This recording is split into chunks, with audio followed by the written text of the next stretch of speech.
Bonjour, alors cette partie est dédiée donc au site le syllogisme-paradoxal.com et a pour objet de faire la présentation des syllogismes paradoxaux.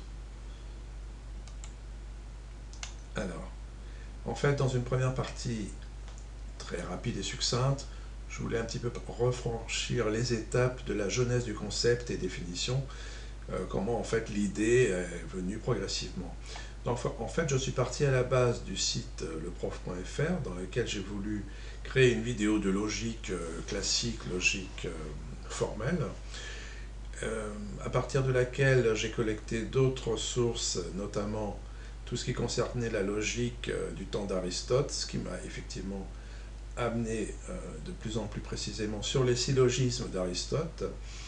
Et ici, en fait, m'est apparue une autre possibilité d'utilisation et d'exploitation des syllogismes d'Aristote, en les tournant et en les orientant de façon plus critique, et en reprenant le concept, en fait, avec une orientation, une approche de dialectique inversée. Alors, ce sera précisé après dans les outils ultérieurs. Ici, je refranchis un peu les étapes qui ont amené progressivement à l'idée du concept de syllogisme paradoxal.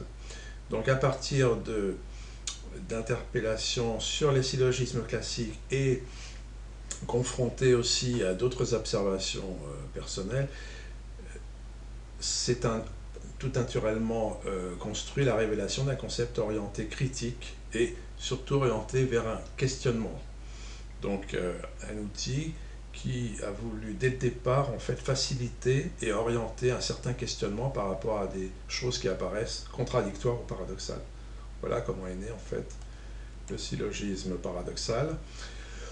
En définition, je dirais que c'est un outil d'éveil et de lutte dialectique au secours de la justesse et au service de la justice, ou inversement. Alors, en parallèle à la lecture et à l'intégration des syllogismes d'Aristote, il y avait effectivement aussi une observation personnelle initiale qui m'a permis de voir certains paradoxes énormes, donc qui posaient question. Donc un paradoxe qui s'est imposé à moi comme une évidence et qui est sous-jacent à la révélation des SP, c'est le télescopage de ces deux couples. C'est-à-dire qu'en fait, je me suis aperçu que si je me posais la question quelles sont les 4 valeurs fondamentales indispensables pour les citoyens d'une nation qui veulent vivre en cohésion, en harmonie, en compréhension, en solidarité avec les sentiments d'identité et de communauté, j'arrivais à ces 4 valeurs. C'est ça que je détermine comme étant vraiment le socle essentiel que je nomme en fait le cercle tragique.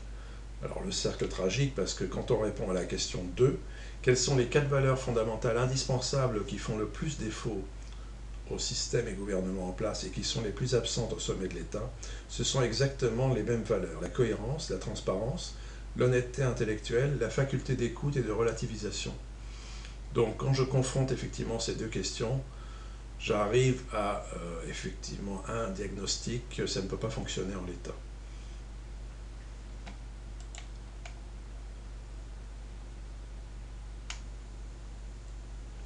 Alors en guise de présentation, je donne ici un ensemble de caractéristiques principales du syllogisme paradoxal pour situer un peu le périmètre, l'objet, la nature et les enjeux du syllogisme paradoxal. Donc il est davantage un outil de questionnement qu'une clé de réponse aux questions posées.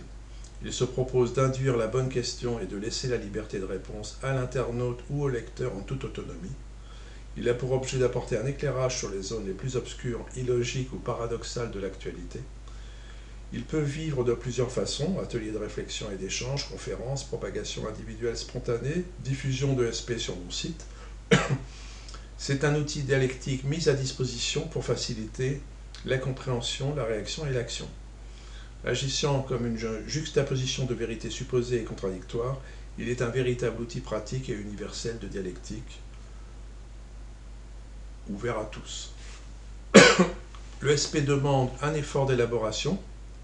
Il se différencie en cela d'une pensée brute ou d'une affirmation brute, car il est une articulation de 3 observations qui conduisent à la mise en évidence d'une contradiction ou d'un paradoxe.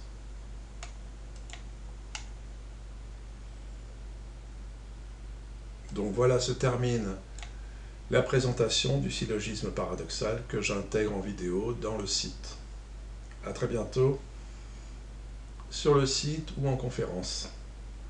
Au revoir.